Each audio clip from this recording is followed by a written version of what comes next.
না, তুমি খাবে না? উপোস দেব, আজকে উপোস দেব, নির্জলা উপোস।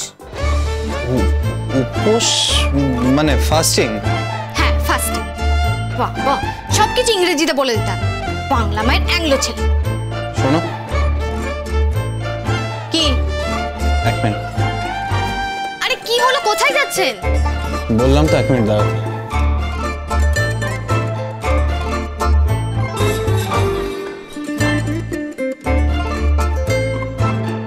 না। কি? তোমার খাবার।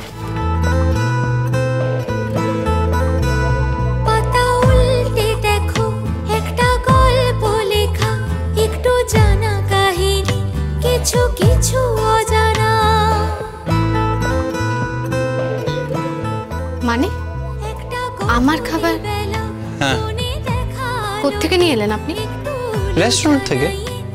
কেন? রেস্টুরেন্টে তো আপনি আর নায়রা খেতে গেছিলেন। হ্যাঁ, নায়রা মাঝখানে ওয়াশরুমে গিয়েছিল, তখন আমি তোমার জন্য খাবারটা কিনে নিয়েছি। এটা আমার খুব ফেভারিট ডিশ, তাই নিয়ে এলাম। দাঁড়ান দাঁড়ান, আপনি আমার জন্য খাবার নিয়ে এসছেন? হাসলে হাসলে কেন তুমি? মানে আপনি আমার জন্য খাবার নিয়ে এসছেন, আমি তো ভাবতেই পারছি না।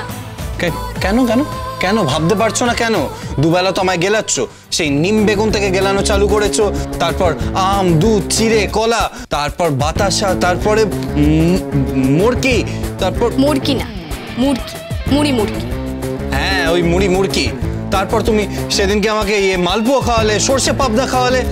আমাকে একটা টিপিক্যাল বাঙালি বানাচ্ছ, দুবেলা গেলাচ্ছ আমাকে, আর আমি তোমার জন্য খাবার আনতে পারি না? আসলে কেউ কখনো আনেনি তো। মানে? মানে আমার মা আর ঠাম্মি ছাড়া কেউ কখনো আমার জন্য খাবার আনেনি, খাবারের কথা ভাবেনি। হঠাৎ আপনি আমার কথা ভাবতে শুরু করলেন। আমি ভাবতে শুরু করলাম মানে? এই দেখো, খেতে ইচ্ছা হলে খাবে, না হলে খাবে না, এত এক্সপ্লেনেশন দিতে পারবো না। রুদ্রিক,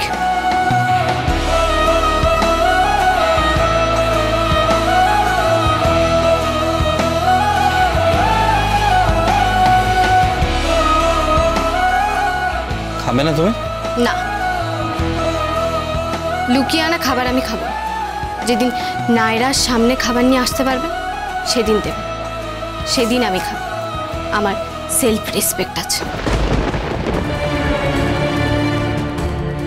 একটা ফালতু মেয়ে, বেশি বেশি।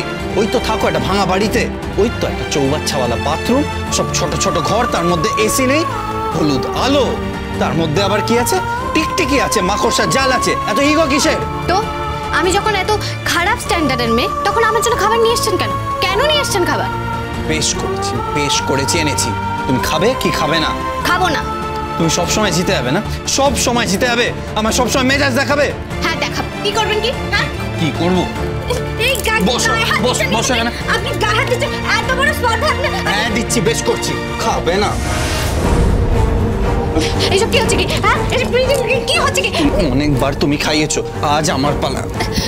রুদ্রিক একদম এরকম করবে না।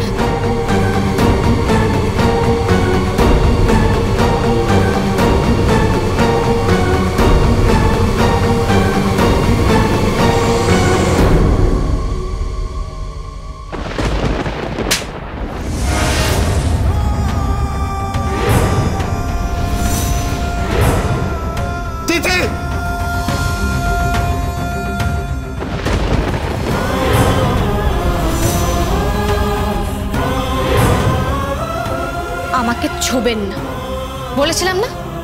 আমাকে ছোঁয়ার জন্য যোগ্যতা থাকা দরকার। আমাকে ছোবেন না।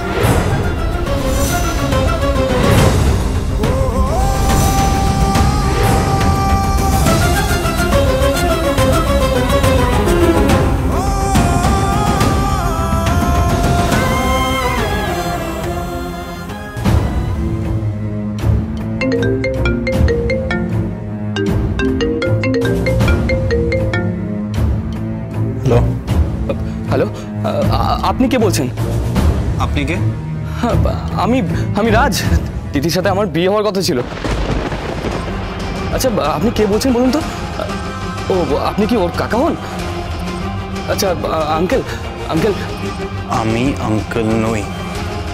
তাহলে আপনি আপনি কে বলুন না, কে আপনি? কে ফোন করেছে? কে ফোন করেছে? কে কে ফোন করেছে? হ্যালো হ্যালো তিথি, আমি রাজ। তিথি তিথি আই লাভ ইউ তিথি, আমি তোমায় খুব ভালোবাসি তিথি, বিশ্বাস করো আমি তোমায় খুব ভালোবাসি তিথি। আমায় আমায় একটা চান্স দাও, একটা চান্স দাও আমাকে প্লিজ তিথি। তিথি আমি মানছি তো, আমি মানছি আমার বাড়ির লোকেরা অন্যায় করেছে, তোমাকে ফিরিয়ে দিয়ে অন্যায় করেছে, কিন্তু তিথি ওদের সিচুয়েশনটা একবার ভাবো তুমি তিথি।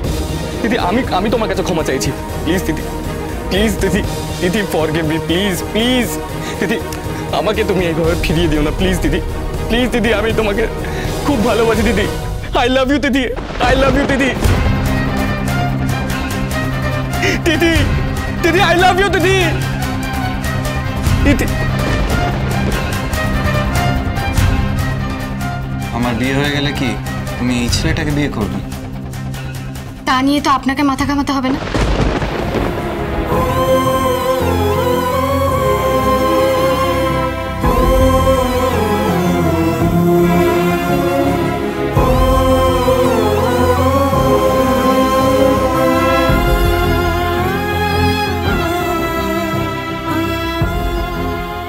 আমার গায়ে হাত তোলা, রুদ্রিক ব্যানার্জির গায়ে হাত তোলা, এত বড় সাহস!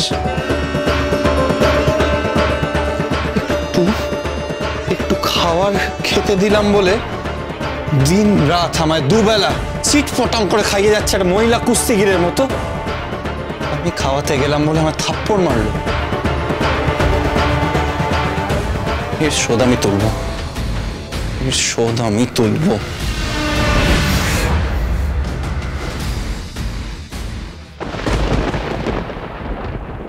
লুকিয়ে আনা খাবার আমি খাবো না। যেদিন নায়রার সামনে খাবার নিয়ে আসতে পারবে সেদিন দেব, সেদিন আমি খাবো।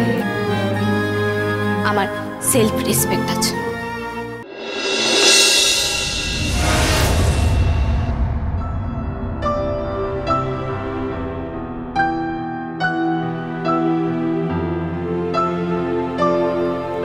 Good morning.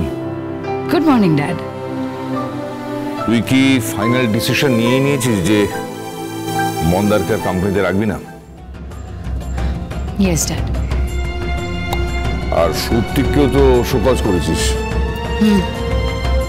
হ্যাঁ, তুই আবার হু বলছিস?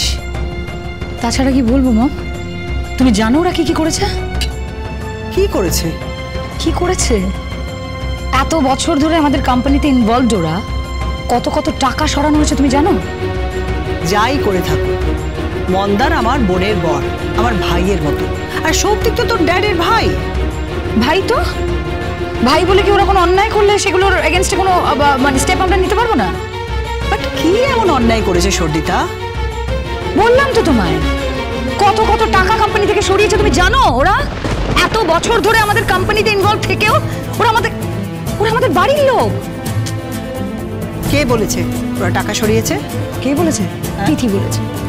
তিথি শুধু বলেনি, তিথি প্রুফ আমায় দেখিয়ে দিয়েছে, চোখে আঙুল দিয়ে দেখিয়ে দিয়েছে আমাদের কোম্পানিতে এমন এমন জিনিস ঘটছে যেগুলো একেবারে কাম্য নয়।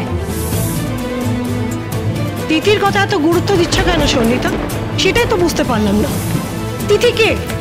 কে তিথি? বাইরের একটা মেয়ে। তার পরিবারে একটা ইনসিডেন্ট ঘটেছিল বলে তাকে আমরা কোঅপারেট করছি, ব্যাস। তার জন্য আমরা প্রায়শ্চিত্তও করেছি। এর থেকে বেশি আর কি হতে পারে? প্লিজ সন্নিতা, তুই অ্যাটলিস্ট ওই তিথি বলে মেয়েটাকে আর প্রশ্রয় দিস না please. Keka, for your kind information, আমি কাউকে কোনোভাবে মাথায় তুলছি না। মাথায় তোলার কোনো প্রশ্নই ওঠে না। তুই জানিস প্রত্যেকটা কথা সত্যি। মেয়েটা চোখে আঙুল দিয়ে দেখিয়ে দিয়েছে। ফার্স্ট অফ অল, যে পিপিটিটা, যেই প্রজেক্টটা রুদ্রিকের আন্ডারে ছিল, তার যে পিপিটিটা রেডি করা হয়েছিল, যেটা আঙ্কেলরা রেডি করেছিলেন, তার মধ্যে 7 কোটি টাকার ওভার মানি ছিল।